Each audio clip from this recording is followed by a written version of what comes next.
आपने कहा कि किसी मजहबी किताब में डायनासोर का जिक्र नहीं है। अफसोस कि आज तक किसी मैथमेटिक्स की किताब में मुझे डायनासोर का जिक्र नहीं मिला। रिलीजियन साइंस को रोकता है? नहीं रोकता। अगर रोकता है तो गलत करता है। रिलीजियन साइंटिज्म को रोकता है, जिसमें हमारे जावेद साहब मुब्तला है। ये दावा तो मजहबी लोग करते हैं कि खुदा है। मैं क्यों साबित करूं कि नहीं है? जब तक आप मुझे कन्विंस नहीं कर देंगे मैं नहीं मानूंगा। वक्त भी नहीं था, कुछ भी नहीं था। कैसे नहीं था? खुदा था।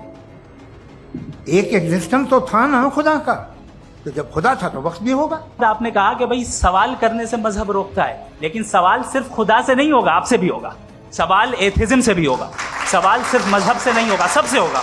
अब ये हम सोचें कि बहरहाल ये वजूद जो है मजहब और ये बिलीव इन गॉड इंसान को बेहतर बना देता है। तो एक काम कीजिए, हिंदुस्तान वर्ल्ड का नक्शा लीजिए और मार्क कीजिए कि रिलीजन कहाँ कहाँ जाता है। रख दीजिए नक्शा अलग।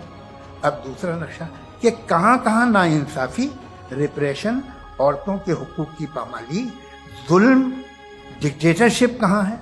नक्शा एक ही होगा। हजरत, मैंने ये होमवर्क किया था और मैंने मिडिल ईस्ट का एक नक्शा लिया और यूरोप का एक नक्शा लिया। तो पता चला कि सबसे ज्यादा रेप केसेस जो हैं वहां पर है।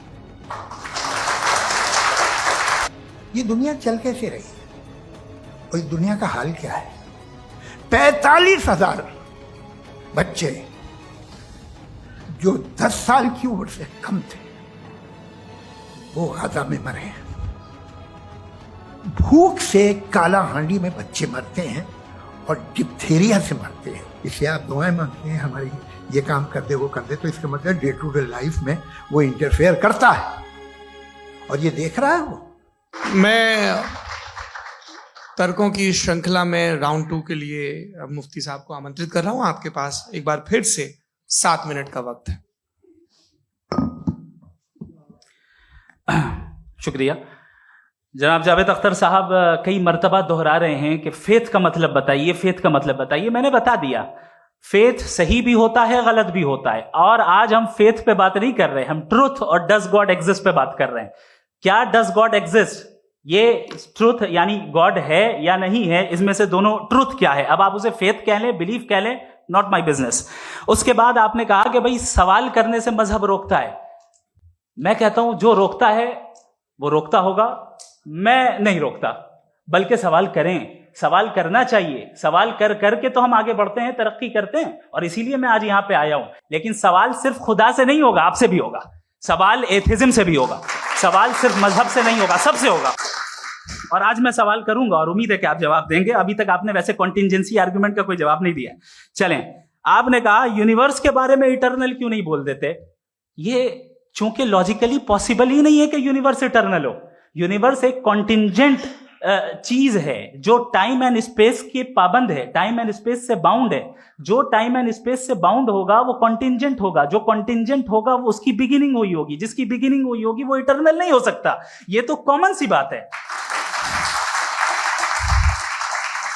आपने कहा कि किसी मजहबी किताब में डायनासोर का जिक्र नहीं है। अफसोस कि आज तक किसी मैथमेटिक्स की किताब में मुझे डायनासोर का जिक्र नहीं मिला।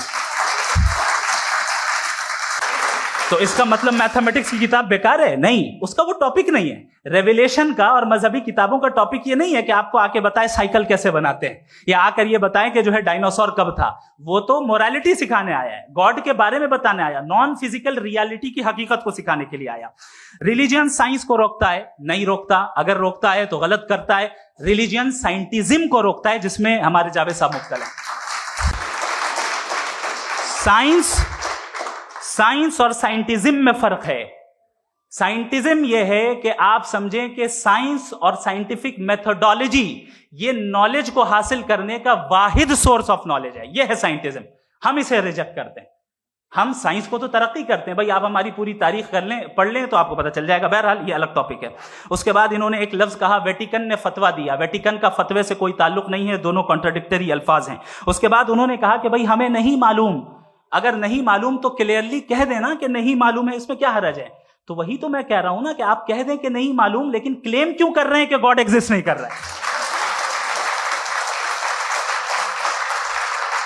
आप कह दें नहीं मालूम है, हो सकता है हो सकता ना हो, लेकिन आप क्लेम कर रहे हैं। The moment you say God does not exist, this is a claim, and now the burden of proof is upon you too, जैसे हमारे ऊपर है। और क्यों है मैं बताता हूं, क्यों है ये भी मैं बताता हूं। फिलोसॉफिकली जो क्लेम होता है ना, सिर्फ ये नहीं होता कि इंसान कहे पॉजिटिव क्लेम करे और नेगेटिव क्लेम करे तो बर्डन ऑफ प्रूफ नहीं है। आप मिसाल के तौर पे मैं कहूं कि फुला उस कमरे में कोई नहीं है, मैंने एक नॉलेज का क्लेम किया है। उस कमरे में कोई नहीं है, मैंने एक नॉलेज का क्लेम किया। या तो मैं कहूं मुझे नहीं पता, हो भी सकता है नहीं भी हो सकता है, this is not a claim. लेकिन जब मैं कह रहा हूं कि वहां कोई नहीं है या मैं कह रहा हूं वहां कोई है, दोनों क्लेम है और दोनों के ऊपर बर्डन ऑफ प्रूफ है। हमारे ऊपर भी बर्डन ऑफ प्रूफ है, मैंने कंटिजेंसी आर्ग्यूमेंट दिया, इसे तोड़कर दिखाइए। आखिरी चीज, इन्होंने कहा कि खुदा दुनिया बनाने से पहले 150 साल पहले या करोड़ों साल पहले क्या कर रहा था। अरे हजरत, चलें बहरहाल मैं जवाब दे देता हूं, आप हमारे रिस्पेक्टेड पर्सनालिटी हैं, अगर आप नहीं होते तो मैं ऐसे एंटरटेन ही नहीं करता। टाइम, ये 100 साल पहले या 100 साल बाद, पहले बाद में अभी, ये वो अल्फाज हैं जिनका ताल्लुक टाइम से है। टाइम शुरू ही हुआ है यूनिवर्स की बिगिनिंग के बाद, तो उसके पहले खुदा क्या कर रहा था, सवाल इलॉजिकल है, ये फेलेसी है। यानी आप ये कह रहे हैं कि यूनिवर्स के बनने से पहले खुदा क्या कर रहा था, टाइम के बनने से पहले, पहले का ताल्लुक टाइम से, टाइम उस वक्त था ही नहीं, तो ये सवाल ही इनवैलिड है खुदा के ताल्लुक से। दूसरी चीज, आर्ग्यूमेंट ऑफ कंटिजेंसी जो मैंने आपके सामने पेश की है, आपने बार बार ये प्रूफ किया और ये कह रहे हैं कि गॉड ऑफ गैप्स। देखिए पहले नहीं मालूम था, साइंस ने कर दिया। सिंपल्स की मिसाल से मैं समझा देता हूं। जिस गैप्स की आप बात कर रहे हैं ना, साइंस उन गैप्स को जिन चीज के जरिए भी प्रूव करेगा वो कॉन्टिंजेंट ही होगा, अब चाहे वो फोर्स हो, मैटर हो या एनर्जी हो। लिहाजा सवाल हमारा उस वक्त भी वैलिड होगा जब तक कि आप नेसेसरी बीइंग पे ना आ जाएं, और इन्फिनिट रिग्रेस पॉसिबल नहीं है of causes in practical world, तो जाहिर है कहीं रुकना पड़ेगा, जहां रुकेंगे वही खुदा है। दूसरी चीज, आपने ये कहा, क्या कह रहा था मैं, किस पॉइंट को, what? Oh no, after that, just now. हाँ, जहां रुकेंगे वही खुदा है। बहरहाल, तो टाइम का जिक्र हो गया, गॉड ऑफ गैप, सॉरी, या इसकी एक मिसाल आप ले लें।